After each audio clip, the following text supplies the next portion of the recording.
Picture this: a small-town bakery, a legacy of love about to be bulldozed. But what happens when a sweet, elderly widow decides to fight back against a cold-hearted CEO? Get ready for a recipe of hope, heart, and a shocking twist you won't see coming. Hey Soul Stories fam, we've got a sweet and totally swoon-worthy love story for you today.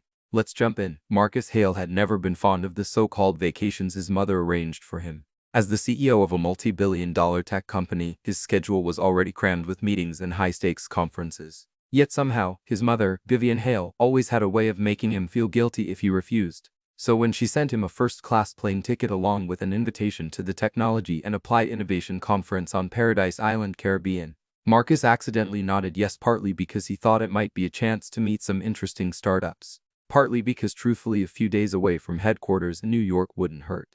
Only the moment he stepped into the luxury resort with its turquoise beach and breezy palms, Marcus sensed something was off. Where was the tech conference? Why was the lobby filled with evening gowns, tuxedos, and clouds of expensive perfume? Silver-haired billionaires were raising glasses of wine while their jewel-studded wives laughed in high-pitched voices. Wrong venue, Marcus muttered. But no, the realization hit him. Everything here was exactly according to his mother's plan, which meant it was completely wrong compared to what he had imagined.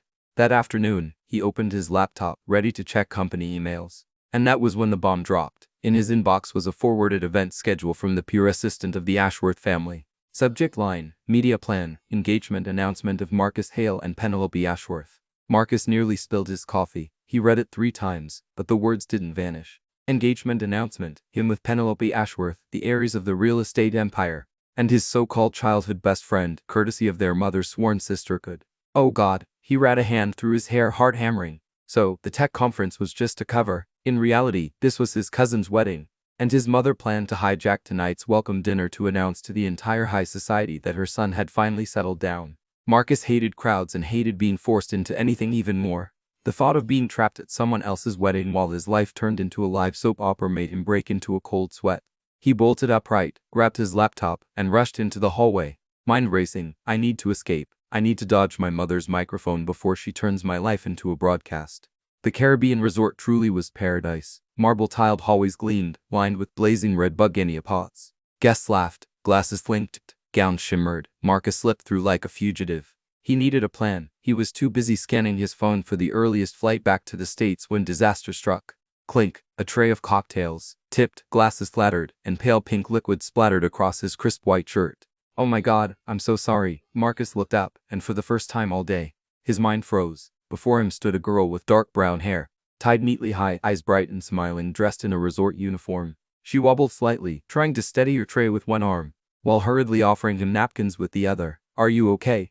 Don't tell me you got burned by the rum. Her tone was playful. Nothing like the stiff politeness he expected from resort staff. Marcus glanced at the sticky stains on his shirt, then at her almost carefree grin. For a moment, the tension of the engagement email melted into something absurdly funny. You think rum is hot enough to burn? He asked dryly.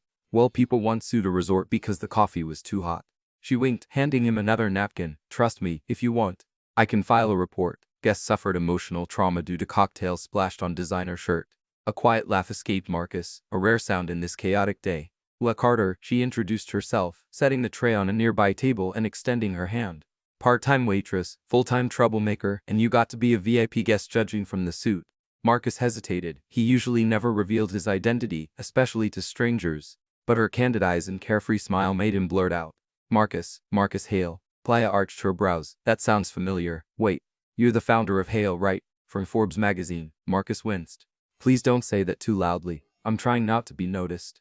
Not to be noticed. Clea burst out laughing. You're wearing a $3,000 suit and polished Italian shoes at a 5-star resort party. Trust me, you're glowing like a neon billboard. Marcus sighed. Exactly what I don't want. For the next few minutes, they dabbed at his shirt while exchanging half-serious, half-joking remarks. Marcus was surprised at how relieved he felt. Leia was nothing like the women he usually met in high society. No fawning, no pretending, just blunt honesty, messy even. Then his phone buzzed. A text from his mother. Get ready. Tonight will be the big moment for you and Penelope. Don't disappoint me. Marcus palled, almost dropping the napkin. He glanced toward the ballroom where organizers were hanging a banner. Welcome dinner, celebrating love and family. Guests swarmed. Reporters lingered at the doors. He could already picture his mother at the microphone beaming. My son is engaged to Penelope Ashworth. Headlines would explode. He'd be a joke. Number I have to do something now. Marcus turned toward Leia, who was crouched, picking up glass shards. A crazy idea flashed. Maybe, just maybe, she could be his escape route. When Marcus opened his mouth before he could speak, Clea looked up and casually said, "You know, you look exactly like someone about to be dragged to the altar without a chance to run." Marcus froze. Was she reading his mind? He swallowed hard, staring into those sparkling eyes, and realized if he dared to ask for her help, he might just escape. And Marcus Hale, the cold, controlled tech tycoon, was about to have his life flipped upside down by a quick-witted waitress with a cocktail tray. The music in the grand hall shifted into a more solemn rhythm. Violins swelled and spotlights focused on the main stage. Marcus had barely stepped inside when the nightmare materialized before his eyes. His mother, Vivian Hale, stood near the podium in a shimmering emerald gown, her radiant smile screaming, "Everything is under control." Next to her, Penelope Ashworth posed like a fairy tale princess, ball gown glittering, lips painted scarlet, face brimming with smugness. Marcus knew exactly what was about to happen. His mother would grab the microphone, let her bell-clear voice ring out, and announce to the world that her son was engaged to Penelope, and the press would go wild. His heart thundered. Number 1. I have to do something right now. His eyes darted around the room like a trapped animal searching for an exit. And then in the far right corner of the hall, he spotted Clea Carter, the waitress who had spilled a cocktail on his shirt earlier. She was setting down a tray of drinks, her high ponytail swaying with each movement. A completely ordinary girl amid a sea of glittering wealth. But that was exactly why she stood out to him. Without another thought, Marcus charged over. "What are you doing?" Clea gasped, nearly dropping a glass as a man in an expensive suit barreled toward her. Marcus bent low, whispering almost pleadingly, "Pretend to be my girlfriend. Just 3 minutes, please." Tyla blinked. "Excuse me, what did you just say?" "Girlfriend me. Yes, just 3 minutes. Just smile and hold my hand.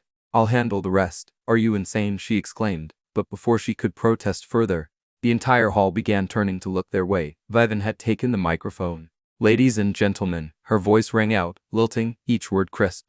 "Tonight, at this celebration of love, I am overjoyed to share a very important announcement about my son, Marcus Hale." Marcus didn't let her finish. He grabbed Leia's hand. 3 minutes, he reminded her, his gray blue eyes begging. Clea swallowed hard. The entire ballroom's gaze zeroed in. She heard the click-click of cameras, the buzz of excited whispers, and with some strange instinct, she nodded. 3 minutes. If I get fired, you're responsible. And so the play began. Marcus pulled Clea into the spotlight, his arm wrapped firmly around her waist. So firmly that even she was startled. Reflexively, Clea placed her hand on his chest. "Marcus," Vivian's voice cracked, microphone still in hand. The crowd froze. Marcus Hale, the famously cold bachelor, suddenly appeared with an unknown girl, not Penelope, and they looked every bit like real lovers. Reporters seized the moment. Flashes bursting. "Smile," Marcus murmured. "Smile at what?" Clea hissed through clenched teeth. "Smile like you love me to death. You are such a." She bit back the curse, forcing a grin. It started awkwardly, but when Marcus leaned close and whispered, "Please just treat it like acting," something unexpected happened. Clea actually laughed. The smile lit up like fireworks. And Marcus for a second was stunned. "Who is that?" a guest whispered.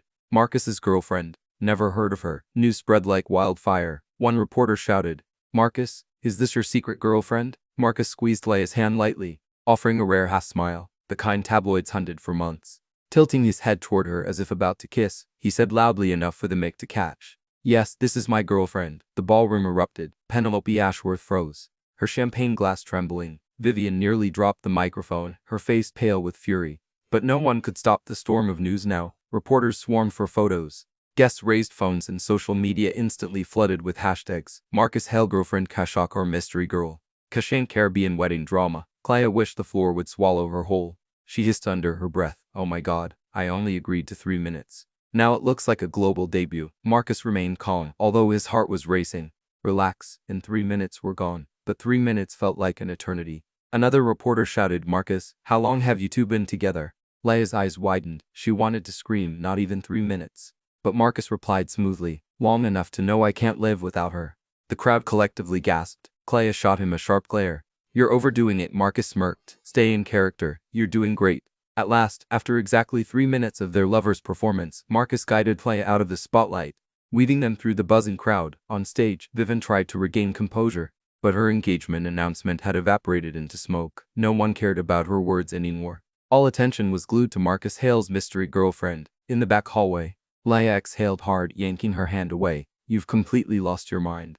I only agreed to 3 minutes. Now I'm probably unemployed." Marcus, for the first time in months, actually laughed. A genuine laugh, relief spilling out. Trust me, Leia, those 3 minutes were worth a lifetime of freedom. And Leia, though she still glared at him, felt her heartbeat stumble at the look in his eyes. Grateful, mysterious, and dangerously magnetic, as if this was only the beginning. News of Marcus Hale's mystery girlfriend spread faster than the Caribbean seas. Less than an hour after the dinner party, from the hotel hallways to the poolside bar, everyone was whispering, "Did you see? Marcus Hale brought a girlfriend to the wedding. Who is she? A model, an actress, or some politician's daughter? No, look at the resort uniform. I swear I saw her carrying a cocktail tray this afternoon." Rumors flew like kites in the wind, each retelling adding new layers of meaning. Some swore Clea was an undercover fashion designer, others insisted she was the niece of a Nigerian billionaire. Meanwhile, social media exploded. Jamorous hell girlfriend, mystery island love from 0 VP. One photo capturing the exact moment Clea's radiant smile lit up while her hand rested on Marcus' chest was shared more than 10,000 times in just 2 hours. Meanwhile, the peer teams of the Hale and Ashworth families were in chaos. "We can't announce the engagement now, at least not tonight," an Ashworth peer specialist shouted, face flushed red, "but the entire campaign is ready. Press releases, media coverage, even the highlight video is finished." The Hale side shot back, voice shaking. The peer managers exchanged weary looks. Any move now would be compared against the mystery girlfriend. If they announced the engagement, the public would scream that the Hales had stolen the billionaire away from an innocent girl. If they stayed silent, the rumors would feed themselves and multiply tenfold. At the same time, Vivian Hale, Marcus' mother, sat stiffly in her private suite, face cold as ice. Pressing a hand to her temple, she tried to stay calm. "My son, what in the world did my son just do?" She ground it out through clenched teeth. She had spent a month preparing her speech, even choosing a gown color to match Penelope for a harmonious effect. And in just 3 minutes, Marcus had destroyed everything. Vivian inhaled deeply. In front of the press, all she could do was force a strange smile and pretend to respect her son's choice. But in her heart she vowed, "Marcus, you will explain yourself. And that girl, I'll know exactly who she is within 24 hours. Elsewhere in the resort, Leia Carter sat frozen in front of her manager's desk. "Layla, what on earth do you think you're doing?" Her manager, a portly man whose face was as red as a boiled shrimp, slammed a stack of papers onto the table. "Ha, I had just," Leia stammered, nervously fiddling with the hem of her uniform. "Just what? You just appeared on dozens of international news channels as the girlfriend of a billionaire. Do you know how badly this damages the resort's reputation?" Clay's jaw dropped. "But I didn't volunteer. He dragged me into the spotlight. I didn't even know what was happening. The customer is always right, but you were wrong from A to Z. Do you understand? We market this resort as a place of discretion, safety, and privacy for the elite. And now our staff is the center of an international media frenzy. Oh my God." Clea buried her head in her hands. "That's it. I'm doomed. Tomorrow I'll be jobless, student loan still unpaid. And now I'll have the label gold digger billionaire hunter. Who would ever hire me again?" Suddenly the door swung open. Marcus Hale strode in, his long steps purposeful, eyes cold. The manager leapt up, bowing almost 90. "Mr. Hale, what an honor to have you." "Spare me the pleasantries," Marcus cut him off, voice low and firm. He walked straight to Clea, resting a protective hand on the back of her chair. "She did nothing wrong. I was the one who pulled her into that situation. If you want to blame someone, blame me," the manager stammered. But sir, the media is exactly. And to handle the media, the smartest move is silence. If you dare fire her, I'll make sure every luxury hotel in the Caribbean hears about it."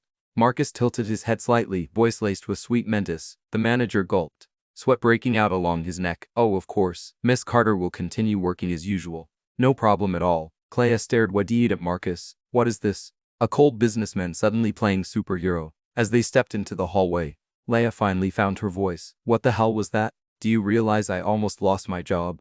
Marcus shrugged, walking casually. "Exactly. And I just saved it." "You saved me? You're the one who caused all this trouble in the first place." Marcus stopped, turning to her, lips quirking. "Maybe, but admit it.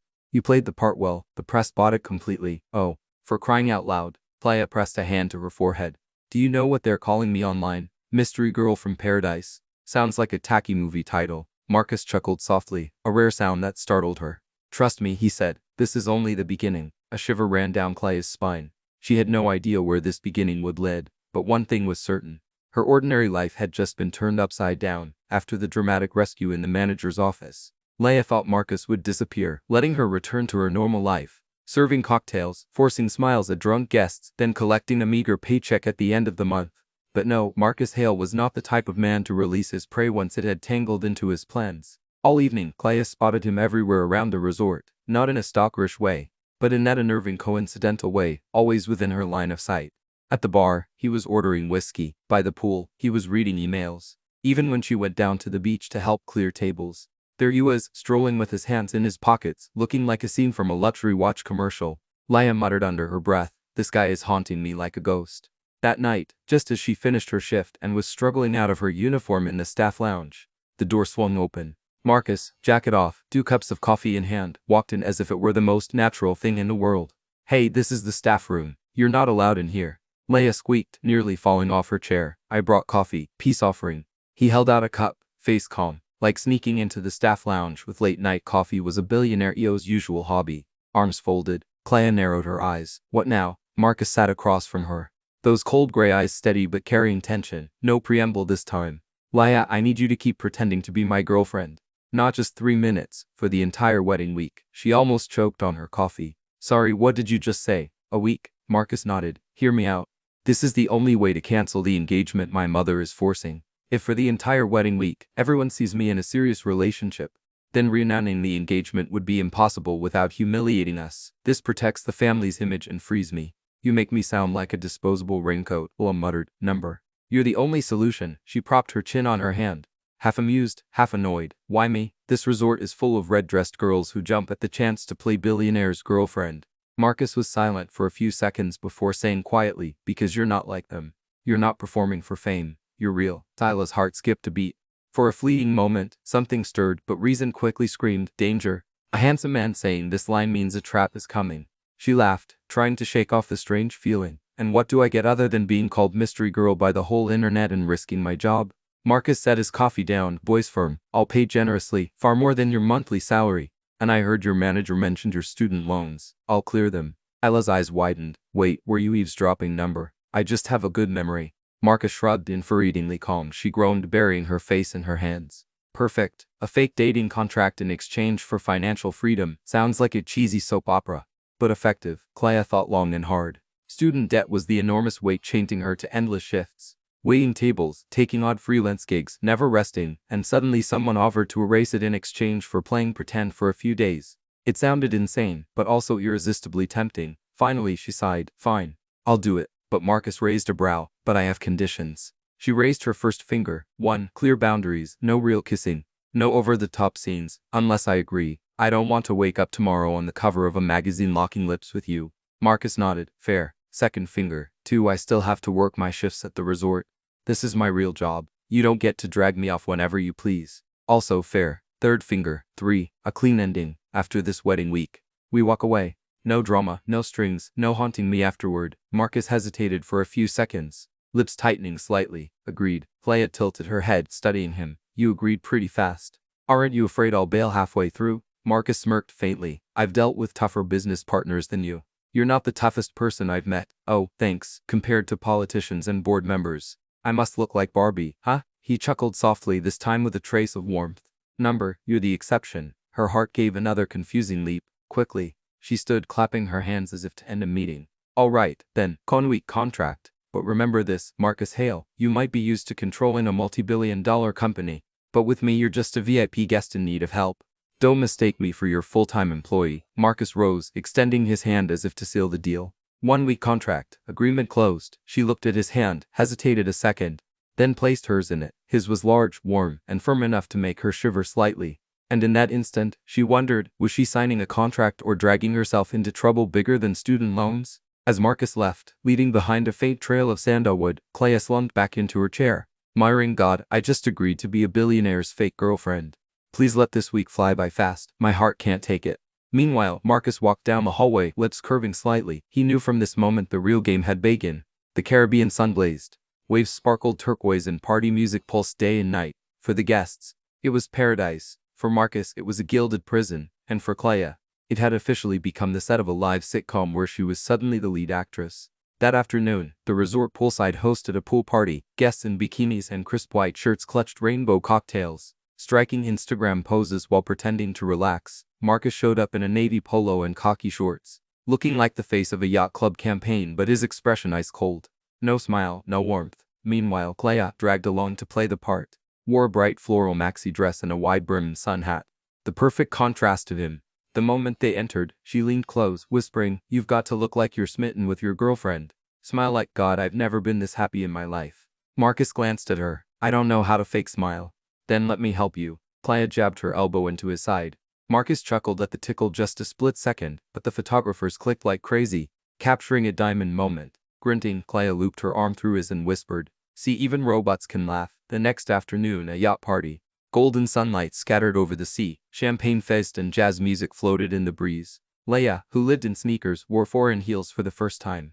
The result? Disaster. The moment she stepped down the yacht stairs, she wobbled. Marcus reacted instantly, pulling her against him. Suddenly, they were in each other's arms. Dead center of the crowd, under dozens of gazes and camera flashes. "Can you let me go now?" Leia muttered, face red. "If you can't stand straight, I'll have to carry you," Marcus replied evenly. Guest murmured, "My God. Marcus Hale has never been this close with anyone. Who is she?" They looked genuinely happy. Clea tilted her face up, whispering, "See. Now they actually believe it." Marcus only shrugged, but the corner of his lips lifted. That evening, the rehearsal dinner glowed under warm lights and floral arrangements. Everything was elegant, grand. Marcus sat stiff as if in a board meeting. Leia, however, decided to fully commit to her role. She laughed louder than necessary every time Marcus spoke, even when he only said, "Do you want more water?" And then she started telling their love story. "Actually, we first met at the gym. I was struggling to lift weights. And he was failing miserably on the treadmill." The entire table burst out laughing. Marcus sat frozen, jaw twitching. "I've never failed on a treadmill." He hissed through his teeth. "I'm just adding flavor," Clea replied sweetly. Still smiling, photographers went wild on social media. The number sign couple goals exploded. Leia expected Marcus to blow up at her for selling him out at dinner. But he didn't. On the ride back, he stayed silent for a long time. Then suddenly said, "You did well." She blinked. "Wait, are you saying I made a fool of myself the whole night?" Marcus kept his gaze on the window, though the corner of his lips tugged upward. "I'm saying you made them believe when you smiled. Even I almost believed it." Leia froze, her heart skipping. She quickly scratched her head, pretending to be casual. "Cut it out. If you really believed it, that'd be dangerous. I was just acting." But deep down, both of them knew. The line between acting and reality was beginning to blur. The wedding week had only just begun. Yet Marcus and Clea had already become the island's most talked about heaven-sent couple. A cold, robot-like billionaire and a loud, bubbly waitress, and somehow their contrast made them the centerpiece. Everyone was convinced this was a real love story. As for Marcus, for the first time, he didn't feel irritated. On the contrary, he found it intriguing. The next afternoon, the wedding party hosted a team-building event at the main pool. The enthusiastic MC announced, "Ladies and gentlemen, today we'll play How Well Do the Lovers Know Each Other." Marcus's face hardened instantly, scanning the area as if searching for an emergency exit. He muttered to Leia a number. "Absolutely not. I'm not doing this." Leia smirked, whispering back, "Want to get caught? Real lovers have fun. Look, everyone's watching." Before Marcus could protest, she tugged him onto the stage. The crowd erupted in applause, cameras flashing like it was the headlining act of the wedding week. The first question, "What's your boyfriend's favorite color?" Marcus deadpan, "Gray." Leia beaming, "Wrong. The color of unpaid bills." The crowd roared with laughter. Marcus clenched his jaw, but when he caught the sparkle in her eyes, he couldn't help letting slip a faint smile. That evening, a beachside barbecue party. Leia cheerfully signed both their names on the karaoke list. Marcus turned pale. "I don't sing. You're my boyfriend. You'd leave me to sing alone." Leia blinked innocently. "I don't sing, period. Then you can be the backdrop." She shoved a microphone into his hand and dragged him onto the stage. Music blasted. It was "I Will Survive." Marcus stood stiff as a post while Clea lit up the stage. Her voice rang clear and strong, every note confident. The crowd erupted in cheers, with some even live streaming the event on the spot. Marcus, intending to be a wax statue, found himself watching her, so surprised that he forgot to scowl. When the song ended to wild applause, he leaned in and teased, "I thought you only carried cocktail trays. Hiding talents, or are you breathless?" Clea laughed. "If I weren't broke, I'd probably be a singer by now. But hey, fate decided I match tablecloths better than spotlights." Marcus studied her for a moment, lips curving faintly. Maybe fate just made the biggest mistake of its life. Leia flushed and quickly deflected. "Don't flatter me. Doesn't suit you." "Mr. Robot." The crowd below chanted, "Encore, encore." Clea laughed so hard she nearly doubled over while Marcus looked more flustered than he ever had in his life. The next day Marcus struck back. He dragged Clea to a 5-hour tasting menu where dishes were the size of shirt buttons and had to be described with phrases like, "The flavor of sea breeze and midsummer moonlight." Clea stared at her plate. "And you know I like burgers." "This is torture." Marcus raised a brow, sipping wine. "This is how I treat my girlfriend. You should appreciate culinary art. Art. This is the art of starving." Their bickering made nearby guests chuckle. They tease each other so much. They're perfect together, Marcus thought privately. If only they knew the truth, they'd sell tickets to watch this circus. Despite the little battles, Both began noticing things about the other. Marcus realized Leia never skipped her resort shifts, never used her billionaire girlfriend role to slack off. Leia noticed that cold as he was, Marcus always kept his word. He never left her vulnerable in front of the press, even subtly shielding her when questions cut too deep. One late evening, after a full day of acting, they sat together on the resort terrace. Waves lapped the shore. Willa sipped a soda, chuckling. You know, we're like Tom and Jerry, always at each other's throats, but neither of us really wants to leave. Marcus glanced at her, lips curling faintly. If I'm Jerry, then you're definitely the most annoying cat I've ever met. Leia burst out laughing, and for the first time, the distance between them felt just a little smaller. Still following the story? If this story found you outside of Soul Stories, we invite you home to where every touching tale begins with truth, hope, and heart. Nights on the Caribbean island carried a strange magic. When the music from the ballroom had faded, when the wedding fireworks dissolved into the sky, only the whisper of waves and the salty tongue of the breeze remained. Marcus Hale, coal tech mogul, a man who had never once sat long on a beach, was doing exactly that. Beside him, Clea Carter sat cross-legged, flip-flops tossed aside, holding a soda can like she was making friends with the ocean itself. The silence stretched until Marcus broke it with a low, husky voice. All my life I've never been allowed to choose what I wanted. Leia turned surprised. He rarely volunteered to talk. You mean like choosing between pizza and burgers for dinner? Marcus chuckled softly, a rare smile breaking through his stern mask. I mean, my whole life, which school, what career, even who I'd marry, all decided by my family. He drew lines in the sand with a stick as though sketching a map of his past. His voice was quiet, but heavy. I'm good at tech, but no one even asked me what I wanted at the start. I was pushed straight into Stanford because that was the Hale tradition. I've succeeded, yes, but sometimes I wonder if the success is really mine or theirs. Leia sipped her soda, then spoke in mock seriousness. Okay, that's tragic. But sorry, it still doesn't top me staring at my monthly electric bill. Trust me, nothing compares to the panic of reading power will be cut off in 3 days. That pressure worse than your mom holding a mic to announce your engagement. Marcus stared at her, eyes narrowing like he couldn't believe it. But a second later, laughter rumbled out of him. A deep sound mixes with the waves. You really can't compare anything to bills. Of course, they're my life's #1 horror. Leia grinned, then her voice softened. But I get it. Living under control like that. Suffocating. You fear your mom more than I fear the electric company. The mix of humor and honesty made Marcus pause. He turned to look at her. Really look. Beneath the resort uniform behind the cheeky remarks lay a woman who understood life and people. She wasn't polished, but somehow she felt safe. Leia leaned back on her hands, eyes on the night sky. Moonlight silvered her hair, sea breeze lifting stray strands across her face. The sight made Marcus catch his breath for a moment. You know. Leia's voice floated like the tide. Maybe you've never had a choice before. But now you are choosing. You chose not to stand with Penelope during this wedding. You chose me, even if it's just pretend. But it's still a choice. And that's the first step. Marcus stayed silent, but something stirred deep inside. No one had ever spoken to him so bluntly. Everyone either feared him or wanted something from him. But this girl compared his lifelong burden to utility bills, and somehow it made him feel lighter. They sat together for a long while, no acting required, only waves and damp sand as witnesses. Finally, Leia stood brushing sand from her dress. All right, it's late.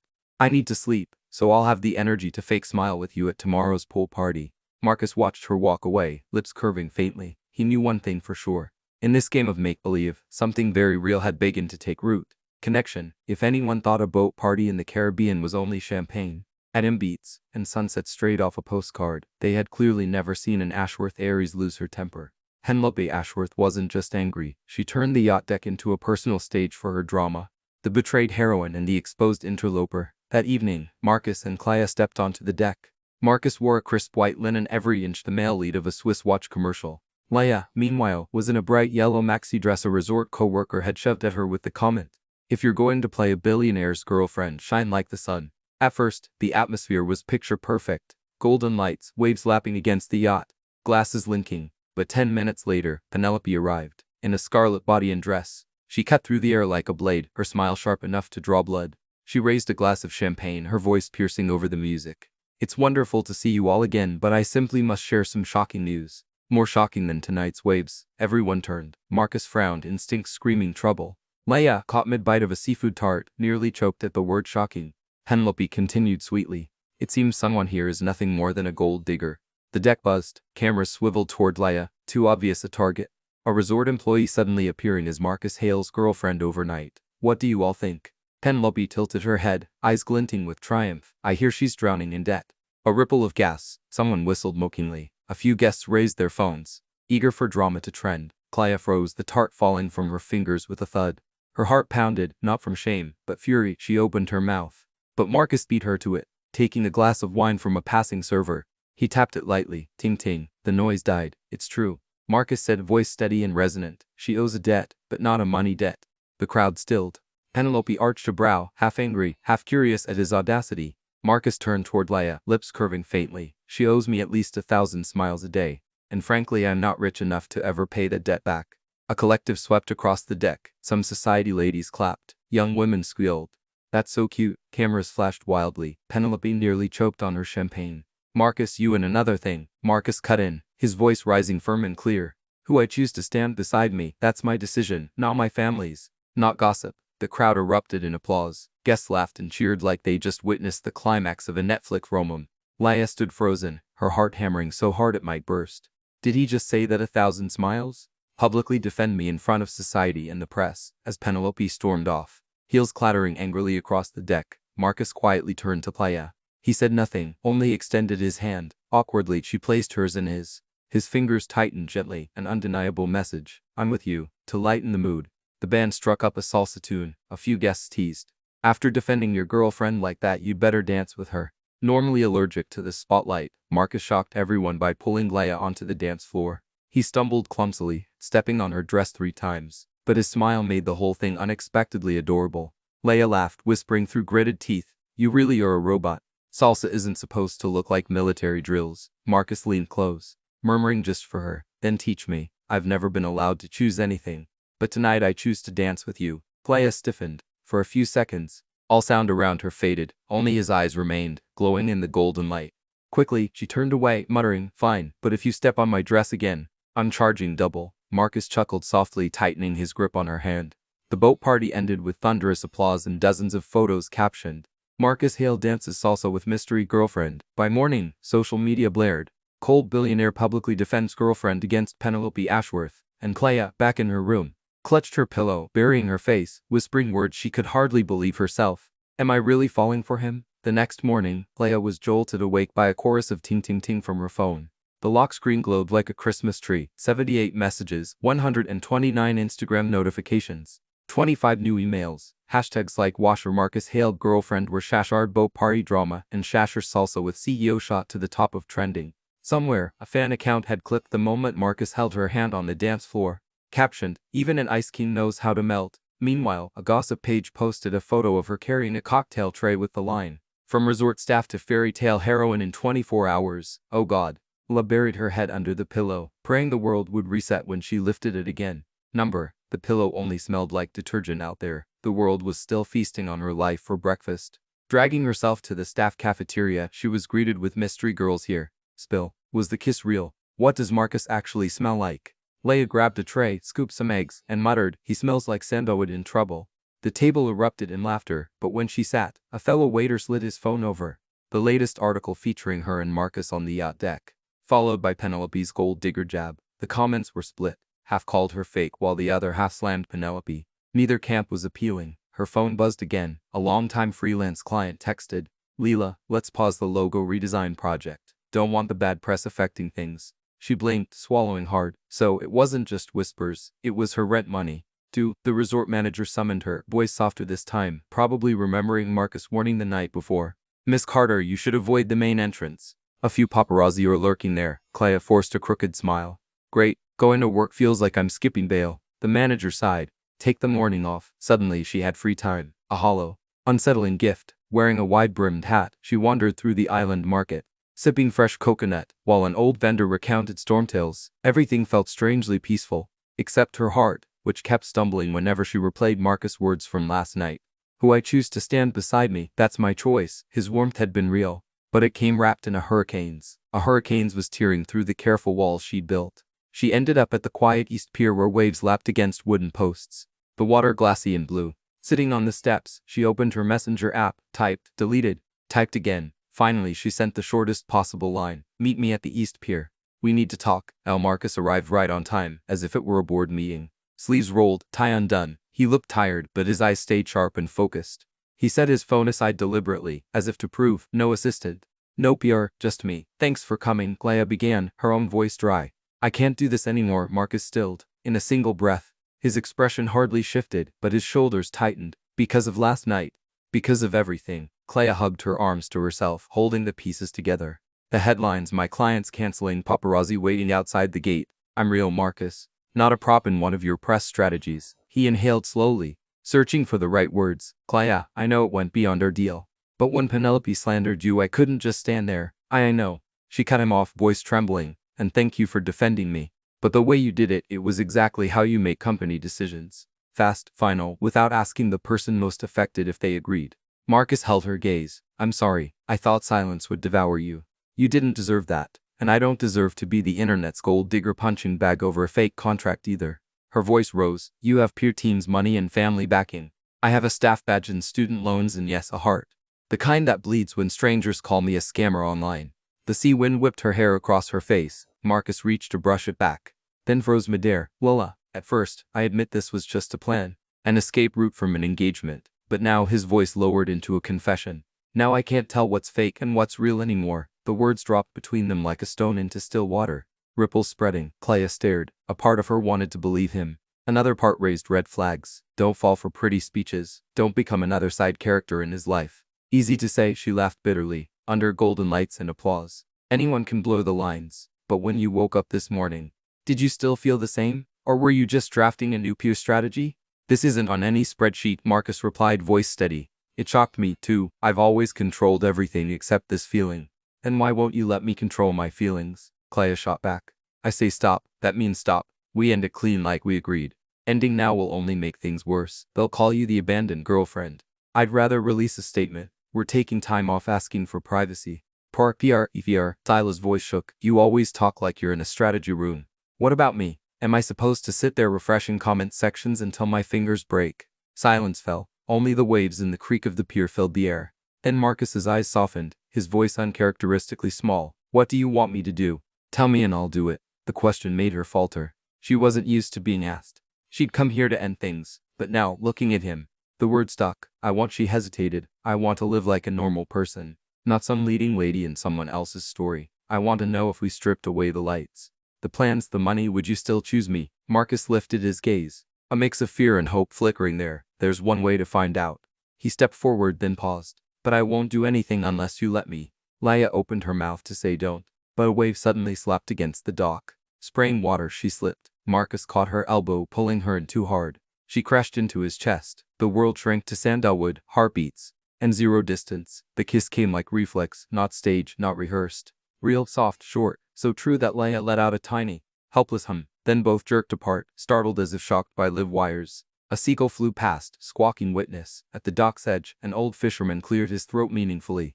Leia flushed crimson, hand flying to her lips. That definitely wasn't in the contract. Marcus' voice was husky. I know. They didn't speak for a few breaths. Leia turned away, clutching her hat to her chest like a shield.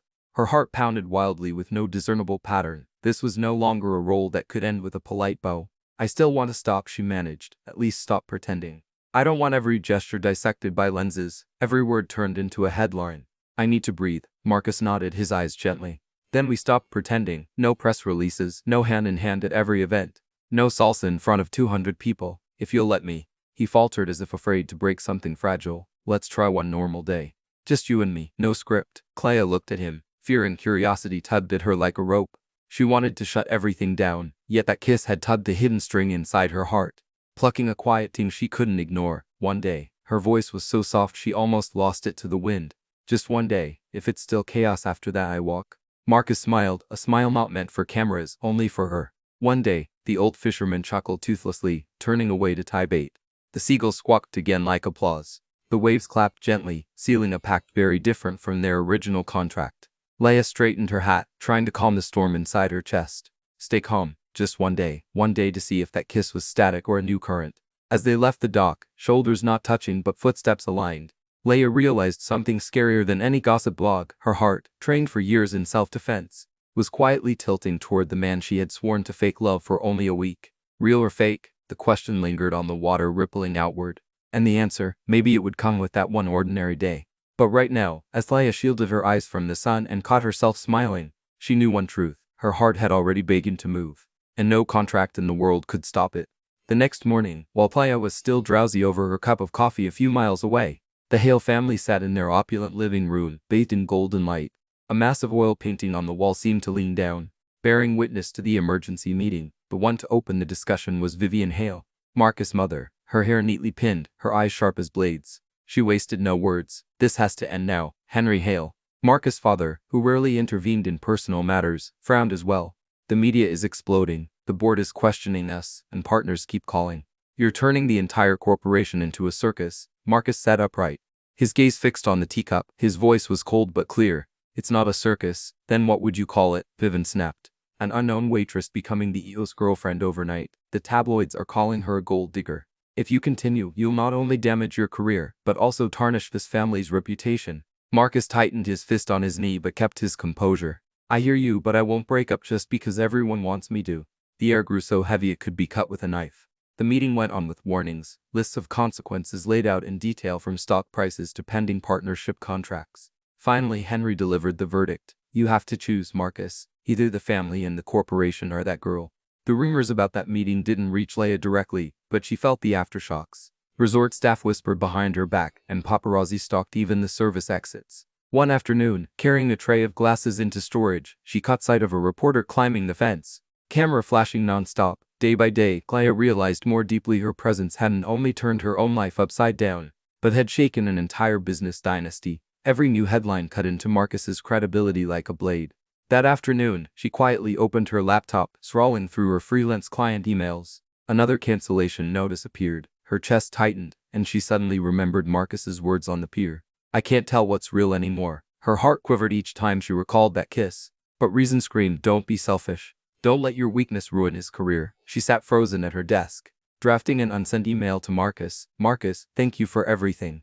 But I think it's time for me to step away. You need someone who can lift you up, not drag you down. Don't look for me, because the more you hold on, the more guilty I'll feel." Her fingers trembled over the send button, but didn't press it. Tears welled up and blurred the screen. She remembered Marcus clutching her hand, his eyes blazing as he stood before hundreds. She remembered his hoarse voice when he admitted he could no longer tell real from fake. Everything seemed like a contradiction. On one side, feelings blooming. On the other, the merciless reality of his family and the public. Cleela shut the laptop and buried her face in her hands. She knew sooner or later she had to choose, and the only choice that wouldn't make her his burden was to disappear. That evening, Marcus arrived at the resort. He stormed into the lobby like a tempest. Shirt untucked, tie undone. Guests turned to stare and whisper, but he didn't care. He marched straight to the staff quarters, searching for Leia, but she was already avoiding him. Using her busy evening shift as an excuse, Clea slipped away to the western shore, where the waves crashed violently. She sat hugging her knees, staring into the darkness. In her heart, a plan was forming. Tomorrow morning, she would take the earliest ferry off the island, returning everything to the way it was. The wind carried the sharp salt of the sea. Leia whispered to herself, "As long as I leave, you'll be free." Her words blended with the roar of the waves like a vow cast into the ocean. Meanwhile, on the other side of the island, Marcus had no idea that the greatest crisis of his life wasn't the pressure from his family or the corporation, but the looming loss of the woman who had just shown him what was real. The main wedding ceremony took place at sunset when the Caribbean sky was painted a deep pink like an oil masterpiece. The sound of violins echoed, hundreds of guests glittered in elegant attire, and reporters lingered at the edges of the grounds. An outdoor stage had been set up by the beach, and in the distance fireworks were already being prepared. Marcus sat in the VIP row, his suit perfectly in place, his expression cold, though inside he was in turmoil. He hadn't seen Leia all day.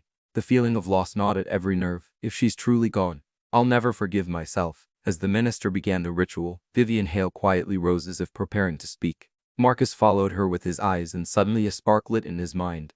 "I can't let this go on. If I keep pretending to stay silent, I'll lose both Yela and the chance to decide my own life." He took a deep breath and abruptly stood up. The entire hall turned to look. Even the official bride and groom were stunned. Marcus stepped onto the stage, his deep voice resolute as it rang through the microphone. "Sorry to interrupt, but I need to say this right here and now." A ripple of commotion spread. Cameras flashed wildly. Vivian clenched her jaw, signaling for him to sit down, but Marcus shook his head. He looked around, then pronounced every word clearly. "I know everyone has been curious about my so-called secret girlfriend. I won't beat around the bush. Yes, at first it was fake. A charade so I could escape the constraints imposed on me." The hall erupted in shock. Some guests scoffed, others gaped. Penelope Ashworth went pale, her fists clenched tightly. Marcus went on, his tone softening. But in the middle of pretending, I realized some things can't be faked. Her smile made me feel less burdened. Her honesty made me dare to be truthful, and my heart, it never could tell the difference between acting and reality. He drew a breath, then declared as if sealing a vow. I love her, truly, no pretending. For a few seconds silence reigned, broken only by the sound of waves hitting the shore. Vivian shook with rage. Her face flushed red. She was about to speak, but Henry, normally calm, placed a hand on her shoulder to stop her. He said nothing, just watched his son for a long time. His gaze complex, but no longer harsh. Penelope abruptly rose, her gown sweeping forcefully across the floor. She stormed out, trailed by the blinding flashes of reporters' cameras. The golden engagement had shattered right there. In the chaos, Marcus looked toward the crowd, searching for a familiar face, and as if by miracle, Clea appeared at the aisle, her eyes wide in shock. She had been about to leave, but his voice echoing through the air had pulled her back. Leela, Marcus called, his voice breaking. All the cameras swung toward her. Leia froze, her heart pounding. She didn't know whether to step forward or flee. But Marcus rushed down, taking her hand. He pulled her toward the shoreline, right where the waves shimmered under the moonlight. The background music merged with the crashing surf, and from afar, the fireworks meant for the wedding's finale suddenly exploded, illuminating the sky. Marcus turned, kneeling in the sand, his hand gripping hers. The crowd followed, forming a circle around them, half disbelieving, half in awe. Look, Carter, I don't need a single day to figure out my feelings. His voice was warm but trembling. I've spent my entire life trying to please others, and only when I met you did I understand what it means to live for myself. I won't promise to be perfect. I won't promise to stop being rigid overnight. But I promise I'll be sincere. He drew a small ring from his pocket, the metal glinting under the fireworks. Will you be my real girlfriend? And beyond that, my wife, so I'll never have to pretend again. Cheering erupted, cameras flashing non-stop. Vivian buried her face in her hand. But Henry stayed silent, his deep eyes unreadable. Clea stood stunned as if struck by lightning. Every plan to step away dissolved. Fear, emotion, bitter humor, all melted into tears rolling down her cheeks. She laughed through her tears and whispered, Marcus Hale, you really are impossible. But yes, the crowd roared. Marcus rose, sweeping her into his arms, spinning her around on the beach, surrounded by waves and fireworks blazing across the sky. And this time, the kiss they shared was no performance. It was real. 1 year later, mornings on the island began with the smell of freshly roasted coffee and the sound of waves slapping against the rocky shore. On a small street leading to the beach, the wooden sign in front of the cafe swayed in the wind. 3 minutes cafe and gallery. Underneath, Leia had scribbled in chalk. Today's menu: espresso, joy, and a few paintings that refused to stay still. Inside, Leia stood behind the espresso machine, her hair tied high, sleeves rolled, signing a delivery invoice with her free hand. In the corner was the gallery space with sandy-colored walls, artwork from young painters, and a few travel photographs from backpackers filling the air with a mix of paint fumes and coffee. Each time a customer opened the door, the wind chime tinkled as if greeting them. 2 almond lattes, 1 Americano, and she glanced at the menu. A sight of romantic atmosphere to go right. The guest burst out laughing. A salt and pepper-haired man teased back. I heard the owner here only needed 3 minutes to package an entire lifetime. Leia fainted a sigh. That rumor is exaggerated. In reality, it was 4.5. At the display counter, a group of art students gathered around a large photo of a ship deck at sunset. The very deck from that night. In the corner of the frame, 2 blurry silhouettes leaned into each other, caught mid-laugh as Marcus and Clea attempted a disastrous salsa. Below was a small placard, a heartbeat moment not for sale. The door opened again. Marcus walked in, his sleeves rolled up on his linen shirt, jeans and canvas shoes, his laptop plastered with stickers reading ship code, not excuses. He kissed Clea's temple in passing, by now so routine that even the regular stopped cheering, then sat by the window joining a call with his New York engineering team. No more pivots, he said into his headset, his voice still deep, but gentler than before. We'll ship a lighter version, listen to customers, and iterate. Anyone still stressing over keys is welcome to come here. Have my coffee, and we'll talk again. He hung up, leaned back, and drained the Americano Leela had already set down for him. Since walking away from the battlefield of arranged engagements, he had learned a few new things. Turning off notifications after hours, taking real lunch breaks, and sometimes delivering coffee alongside his wife for fun. Yes, wife. After the fireworks proposal, they had a small beach wedding. Just family, friends, and the old fisherman who had once witnessed them at the pier. Vivian attended, bouquet in hand to match the concept. Still sharp, but no microphone this time. Henry shook Marcus' hand longer than usual, and only that night said, Son, looks like you've finally chosen something that truly belongs to you. The press didn't vanish, but the storm calmed to a mild breeze. The media dubbed them the three-sonnet love story that became a lifetime. A lifestyle magazine even created a timeline from the welcome dinner to the opening of 3 minutes captioned with syrupy words. When people stop pretending, love finds its way straight. Clea blushed and laughed whenever someone read it out loud. Marcus only shrugged. Good headline, short, clean, test-worthy. After a year of silence, Vivian began dropping by the cafe on quieter afternoons, ordering mint tea and lingering in front of the gallery walls longer than usual. Once she pointed to an abstract painting by a local teen, asking softly, "How old is the one who painted this?" 17. Leia replied, "She uses colors as if she pulled them straight from her heart." Vivian nodded, her posture relaxing. "I used to love painting, you know. However, I then became too busy with other people's plans." They were quiet for a moment.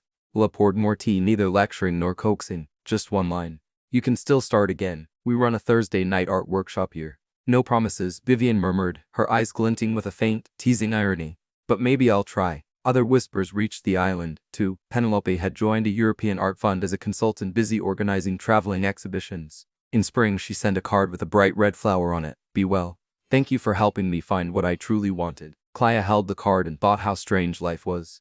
People thought they wanted to win, but in truth, they wanted what was right. Marcus, besides keeping Hailtech steady, partnered with a local trade school to run free weekend coding classes. Sometime in the afternoon, cafe patrons spotted him with a group of teenagers writing lambda functions on a whiteboard before strumming clumsy guitar chords. Leia once filmed it and posted it on the cafe page with the caption, "CEO plays guitar like debugging code, patient sometimes pretending to know what he's doing." The clip racked up hundreds of thousands of views. Marcus quietly brewed more coffee in revenge. The cafe grew busier not because of fame but because of its atmosphere. Tourists said that in 3 minutes you didn't have to pretend to be anyone. You could just grab a banana muffin, lean on the counter facing the sea, and ask Leia, "So is loving an ice-cold man really cold?" She would answer, "No, turns out he's hot tea in disguise." Then she'd hand them tissues when their eyes watered unexpectedly. In the evenings, they closed earlier than posted, following the new management policy, no working overtime for happiness. Marcus carried the wooden sign, Clea drew the curtains, and their Korjak puppy, Bite, tumbled around like an overcharged battery. Together, they crossed the warm sand to the beach behind the cafe, the very place Clea once thought of disappearing a year ago. The sea glowed gold at dusk, local kids flew kites. Their laughter carried on the wind. Marcus laid out a checkered blanket, unpacking a simple picnic, grapes, bread, cheese and 2 paper cups still warm with cinnamon. Bite leapt into the foam, got scared, ran back, then proudly returned as if he'd fought and conquered the baffling saltwater. "Don't you have a meeting?" Clea tilted her head, half joking. "With you," Marcus replied, pulling her close, resting his chin on her shoulder. Topic: Defining Happiness version 1.12. Clea giggled. Patch note: add 15 minutes of sunbathing. No phones allowed. They sat like that for a long time. Needing no grand words. Some lives circle the world only to learn how to sit quietly beside someone, listening to your own breath. Fireworks from the harbor, meant for luxury weddings of other couples, sparked early, streaking light into their eyes like lines of code finally running right. "You know," Marcus began slowly, almost shrilly, in a way only Clea would notice, "there's still one thing I owe you." Leia feigned suspicion. "Don't tell me it's this month's coffee invoice number." He turned to face her, both hands clasping hers. "A proper thank you. Thank you for giving me those 3 minutes that night. For showing me the way out of someone else's life and into my own." He paused, lips curving mischievously. "Thank you for giving me 3 minutes. I've traded them for a lifetime." Clea laughed through her tears, nodding as though she'd expected the line all along. She resisted the urge to awe, instead narrowing her eyes, tilting her chin playfully. "No refunds, you know." Marcus sighed dramatically. "I've already got the lifetime warranty with conditions attached. Such as tomorrow you will wash the cups. You've dodged that shift all week." "Deal." He offered his hand. They shook hands as if signing their very first 1-week contract. Their hearts light, knowing this one had no expiration date. Bite barked once, stamping it with approval. The 8th wooden sign linked lightly against its post, ringing like a tiny bell of peace. On the sand, 2 sets of footprints stretched side by side toward the tide, then merged into one faint trail. The last firework burst across the sky, met by applause from the next beach over. Leia tilted her head, planting a kiss on the corner of Marcus' mouth. The kind of kiss meant for no one to see, no performance, just the sea and the wind. For years to come, the press would still call them the 3-minute love story turned lifetime, sometimes snapping them mid-argument over rainy season menus or when Bite chewed through yet another charging cable. But right now, with the scent of cinnamon and the sound of waves, the story needed no title. Just 2 people, a small cafe, an island and a thank you repaid with an entire life. At the edge of sunset, Marcus suddenly sat up, serious as if presenting, amending the no-refund policy. If the customer named Marcus requests a warranty, the employee named Leia must allow a 31 hub plus 1 kiss. And where do I file a complaint? Customer service department. My shoulder. Clea burst out laughing, leaning her forehead against his. The waves blurred the horizon into a strip of enchanted light. And there, the man who once feared crowds and the girl who once feared electric bills sat shoulder to shoulder, serene as if there had never been a storm. 3 minutes had long passed. The lifetime part began right there on the shore with 2 warm paper cups and a puppy named Bite, leaving tiny paw prints trailing after 2 larger ones.